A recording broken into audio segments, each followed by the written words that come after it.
जो सीए था इनकी 125 वो 527 थी पहले, और 10 दिन बाद में जब जांच करवाई गई तो ये 56 हो गई घटकर। बिल्कुल आश्चर्यजनक रिपोर्ट थी। हाँ। यानी 527.40 से घट करके 56 आ गया।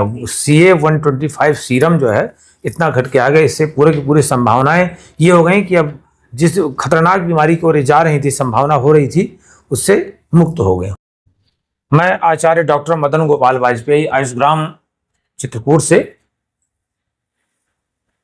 अपने देश की वैदिक चिकित्सा, स्वदेशी चिकित्सा या कहें आयुर्वेद चिकित्सा में अपार संभावनाएं, बहुत संभावनाएं, बहुत अवसर हैं। चाहे वो आयुर्वेद चिकित्सक हों, चाहे वो विश्व की प्रजा हो। लेकिन दुर्भाग्य ये है कि एक तो व्यक्ति शॉर्टकट अपनाना चाहता है, नंबर एक। नंबर दो, ये बहुत बड़ी भ्रांति बैठा दी गई है लोगों के, पता नहीं किन पागलों ने बैठा रखी है, आयुर्वेद दवा धीरे धीरे काम करती है। मैं कहा करता हूं कि 200 साल पहले आयुर्वेद ही तो था देश में, एलोपैथ तो था नहीं कि था? नहीं जी, नहीं। और सभी लोग, अगर आयुर्वेद धीरे धीरे काम करता होता सभी लोग मर नहीं गए होते, पूरे भारत में कोई बचता? एलोपैथ तो 200, हाँ ये जरूर आया कि उन लोगों ने जो ये डरवा के आयुर्वेद धीरे धीरे काम करता, तो लोगों को रोगी बनाया गया, लोगों को एंटीबायोटिक एलोपैथ खिला के, ताकि लोग जाएं ना अपनी देसी चिकित्सा पद्धति की ओर जाएं नहीं, ये जरूर किया गया। एक दवाइयों के बाद दो के बाद चार के बाद शुरू हो जाएगा। और आयुर्वेद में धीरे दवाइयां कम होती जाती हैं, रोग ठीक होता जाता है। ऐसे ही आज हम आपका परिचय करा रहे हैं। ये बालिका है पूजा यादव, इसकी उम्र 26 साल है। अच्छा, आपका क्या नाम है? कीर्तु प्रसाद कीर्तु जी। प्रसाद यादव। ये आप कहाँ से हैं? आजमगढ़। आजमगढ़ में कहाँ से? बसेवा गांव है, थाना कप्तानगंज। थाना कप्तानगंज और गांव ग्राम बसेवा जी, यहाँ से हैं। अब इनकी ये लड़की है, तो इनको कैसे समस्या शुरू हुई, कब समस्या शुरू हुई? गुरुजी अचानक समस्या शुरू हुई। सुबह उठे, खाना बना रहे थे, चाय बनाए, सबको दिए, अचानक हमारे पेट में दर्द होने लगा। पहले से कोई दिक्कत नहीं, दर्द बढ़ता ही गया पेट में। फिर आप क्या किए? फिर वही जो गांव में डॉक्टर थे वहां से दवा ली। दवा खाते और जो बीमारी बढ़ गई। थोड़ा सा भी आराम नहीं हुआ। फिर वहाँ सोफीपुर भर्ती हुए। भर्ती हुई है? फिर कहाँ पर? सोफीपुर आजमगढ़ में। आजमगढ़। अच्छा, वहाँ भर्ती हुए। कई दिन भर्ती रहे? 2 दिन थे। तो मतलब जो है दर्द की सुई देते थे, दर्द का इंजेक्शन देते थे। हाँ, फिर आराम हुआ तो बोले अब छुट्टी हो जाएगी, चली जाओ। तो 1 हफ्ते की दवा दिए थे। तो 2-3 दिन दवा खाए, फिर दर्द होने लगा। अच्छा, 2-3 दवा का फिर दर्द, फिर क्या हुआ? फिर जो है दवा खाए तो दर्द होने लगा। रात को तो इंजेक्शन दिए थे, लगवाए, फिर उससे भी नहीं आराम हुआ। दोनों दर्द हो गया। फिर 2 दिन भर्ती किए थे। तो फिर 2 दिन के बाद छुट्टी दिए, फिर घर आए, फिर तीसरे दिन दर्द होने लगी। तब अपने यहाँ ससुराल पापा बोले कि कहीं और ले चलते हैं। फिर आजमगढ़ लेके गए। वहाँ पे एक अस्पताल है, महिला हॉस्पिटल बता रहे हैं। हाँ, तो वहाँ एडमिट थे।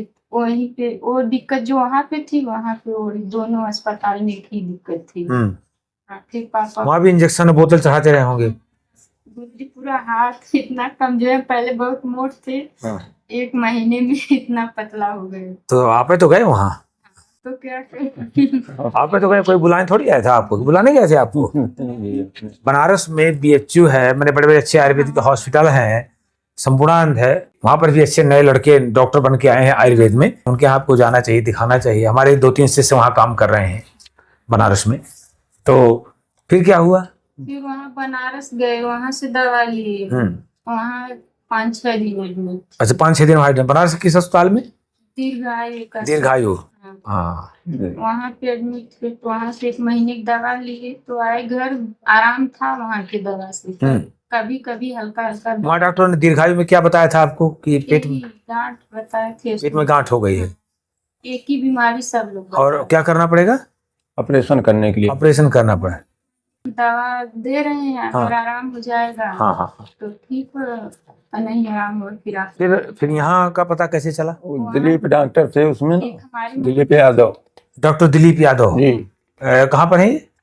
इस समय उनकी ड्यूटी लगी है रेणु कोर्ट में। अच्छा, सरकारी डॉक्टर। तो उसने बताया जी कि आप वहाँ चले आइए, जी। आयुर्ग्राम हमारे लिए बताया हो। जी। हाँ, तो आप यहाँ आ गए। जी। तो फिर तो यहाँ तो सुई लगाई नहीं गई, नहीं लगाई गई ना। हाँ, न बोतल चढ़ाई हमने, न सलाह दिया। तो ये बताना चाहते हैं कि जो इनकी अल्ट्रासाउंड रिपोर्ट थी, तो लीवर इनलार्ज था और हेपाटोमेगली इम्प्रेशन में आया हुआ था और right ovarian cystic lesion in the described और हेमोरेजिक सिस्ट था। और सबसे बड़ी बात जो थी, तो इनका वहाँ पर बनारस में CA 125 सीरम टेस्ट कराया गया था। वो जो CA 125 सीरम था 527.40 था, जबकि मैक्सिमम होना चाहिए 35। अब इसके आधार पर आप समझ ही रहे हैं कि डॉक्टरों ने इसको कार्सिनोमा बता ही दिया, संभावित कर दिया। तो जब हमने देखा और चिकित्सा शुरू की, तो हमारी शिष्य है डॉक्टर रितिका सैनी, ये जयपुर से हैं और ये भारत सरकार आयुष मंत्रालय की RAB से आई हुई हैं। इनको सरकार वेतन भी देती है ना। तो डॉक्टर रितिका ने देखा, इन्होंने देखा, हमें 4 शिष्य मिले हुए हैं सरकार की ओर से, तो इनको हम सिखाते हैं। तो फिर इन डॉक्टर रितिका ने देखा, तो तुमने चिकित्सा करना शुरू किया। हम पंचकर्म लिखते गए, ये अपना देखती रहीं। चिकित्सा में पहले दिन से कटिपक्वा से अभ्यंग और नीरू बस्ती स्टार्ट करी गई थी। हाँ। फिर उसके बाद में सर्वांग अभ्यंग, कटिपक्वा से अभ्यंग, नीरू बस्ती और चक्कर बस्ती साथ में। तो रोज अलग अलग चलता था। फिर गोचरण स्वेदन हुआ, सिरोधारा हुई, पादा अभ्यंग हुई और नीरू बस्ती अनुवासन बस्ती भी दिलाई गई। पत्रपिंड स्वेदन किया जाता था। तो ऐसे इनका 30 तक लगातार इनकी पंचकर्मा चले और साथ में आयुर्वेदिक दवाएं चल रही, जिसमें ये था वृद्धिवादिका वटी थी, हीरक भस्म, मुक्ता पिस्ती, ताम्र भस्म और क्रुएल, रोहितक लोह था, जो यहाँ पे स्पेशल तरीके से बनाया जाता है कि रोहितक लोहा में रोहितक की ही साथ भावना देके, सौरस की भावना देके इसके गुणों में और वृद्धि करी जाती है। और चित्रक का आदि कसाय चला रात में, और रोहितक अर्क, अशोका, सौंदर्य अशोका, ये सब चिकित्साएं करने के बाद में इनके 10 दिन बाद में जो वापस से USG करवाया गया, तो इनका जो हीमोरेजिक सिस्ट थी उसका साइज काफी कम आया, 3.6 और 2.8 सेंटीमीटर रह गया था। और जो पहले कितना था? जो कि पहले था 57 × 48 mm था। और जो CA था इनकी 125, वो 527 थी पहले, और 10 दिन बाद में जब जांच करवाई गई तो ये 56 हो गई घटकर। बल आश्चर्यजनक रिपोर्ट थी। हाँ। यानी 527.40 से घट करके 56 आ गया। CA 125 सीरम जो है इतना घट के आ गया। इससे पूरे की पूरी संभावनाएं ये हो गई कि अब जिस खतरनाक बीमारी की ओर जा रही थी, संभावना हो रही थी, उससे मुक्त होने जा रही हैं। अभी आज इनको डिस्चार्ज किया जा रहा है 15 दिन रखने के बाद। और तो मुझे लगता है इनके पिताजी जो बहुत प्रसन्न होंगे। जी। तो इस तरह से आयुर्वेद में बहुत अच्छी संभावनाएं हैं, बशर्ते आधुनिक ढंग से करने की आवश्यकता है। लेकिन ढंग भले ही आधुनिक हो, लेकिन जो गाइडलाइन हो वो शास्त्र की हो। पूरा का पूरा शास्त्र को हमको फॉलो करना है, तो अच्छे से अच्छी सफलताएं मिलती हैं। और सबसे बड़ी बात, सफलताएं क्या मिलती हैं? लोगों को हम जो है रोग मुक्त कर सकते हैं, लोगों को पीड़ा मुक्त कर सकते हैं और लोगों को हम एक नया जीवन दे सकते हैं।